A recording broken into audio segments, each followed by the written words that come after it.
এরকম সিনেমা বাংলাদেশে এর আগে কখনো হয়নি। আর আর মানে সবচাইতে হচ্ছে মনে করেন আপনার মেন কথা যেটা হচ্ছে হলো শাকিব খানের যে লুক, এই লুকে এখনও আমরা শাকিব খানকে আগে কখনো দেখিনি।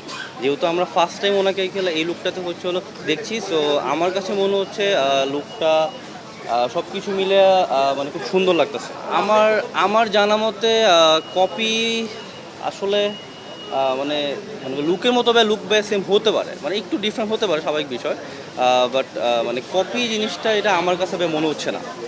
কারণ আমি যত সিনেমা দেখেছি, বাট আমি এরকম লুক আমি কখনো মানে হচ্ছিল দেখিনি। হয়তো বা মানে কি হলো, অনেকেই হচ্ছিল আপনার আপনার হচ্ছিল কমেন্টস করতেছে যে আপনার আশিকি টু বা হচ্ছে মানে বেশ কিছু সিনেমা মানে হচ্ছে এগুলো অ্যাডজাস্ট করছে। বাট আমার কাছে মানে যতটুকু মনে হয় আর কি, এরকম কোনো কিছুই না। এটা মানে একটা ডিফারেন্ট একটা ভাইবস, প্লাস হচ্ছে হলো ছবির যে হচ্ছে হলো আপনার মানে হচ্ছে হলো কাহিনী ছিল, এটাও মানে মোটামুটি ভালো। বাংলাদেশে এর আগে কখনো আমার মনে হয় না এগুলো এরকম ভাইবসের হচ্ছে মানে ছবি হচ্ছে এগুলো হয়েছে আর কি।